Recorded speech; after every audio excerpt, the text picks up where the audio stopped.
Right now, you lock a door, take a few steps, and turn back around to check it anyway. The lock already clicked. Your hand still isn't convinced. Most people assume this is a memory failure. You got distracted, your brain was too busy, so the moment just didn't stick. That explanation feels obvious. It's also almost completely wrong. For decades, psychologist Ellen Langer studied what actually happens inside your head during actions like this. Her research pointed to something strange. A huge share of your daily actions, brushing your teeth, buckling a seatbelt, locking a door, are run by a part of your brain that barely talks to your memory at all. It's the same system responsible for driving somewhere familiar and arriving with almost no memory of the drive itself. The action executes flawlessly every time. It just never gets filed away as something that happened.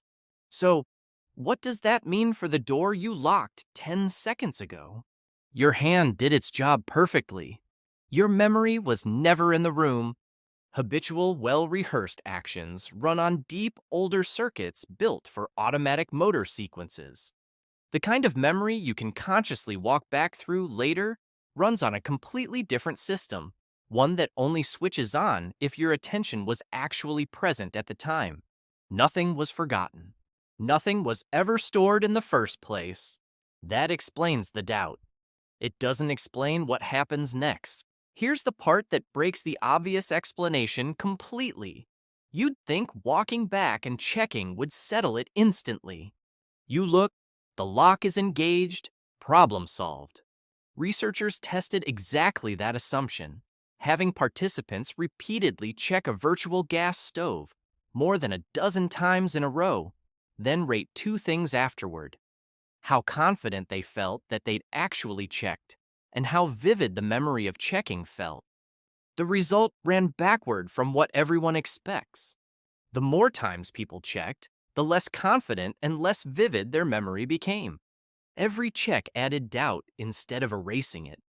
The exact behavior your brain reaches for to fix the uncertainty is the behavior that deepens it. Each check becomes a slightly blurrier copy of the one before, like photocopying a photocopy until the image degrades past the point of trust.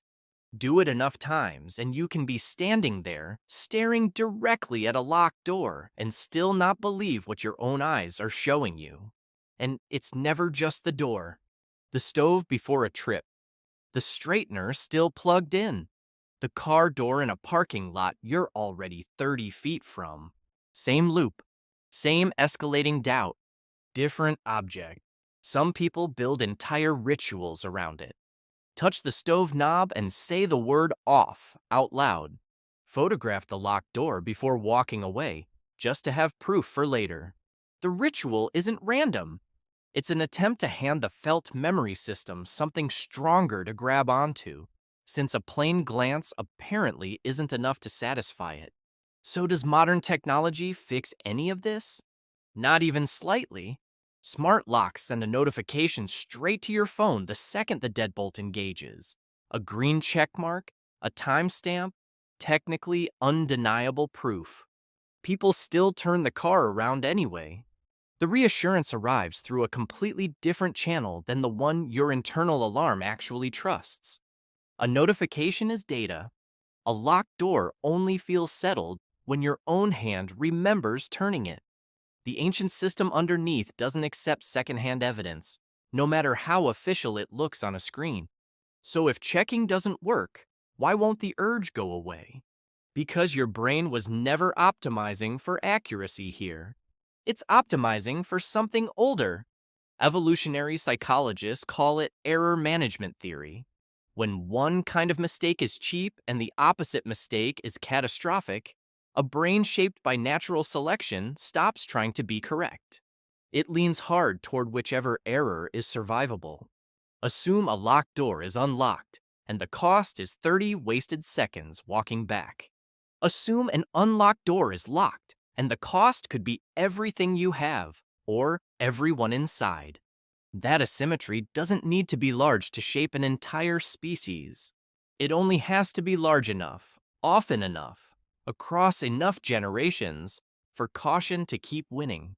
Across hundreds of thousands of years, the individuals who leaned toward suspicion at a threshold kept their families alive long enough to pass that lean down. Not everyone carries the same volume on this alarm.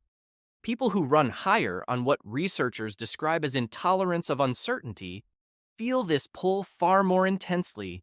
The same mismatch turned up several notches. Same system, calibrated hotter than average, still doing exactly the job it was built to do. Here's what makes this specific to you, right now, in a way it never was before. For most of human history, that job wasn't carried by one person alone. Small groups kept watch in rotation. Someone was always awake, always scanning the tree line, while everyone else actually got to rest. The vigilance existed, but it was distributed.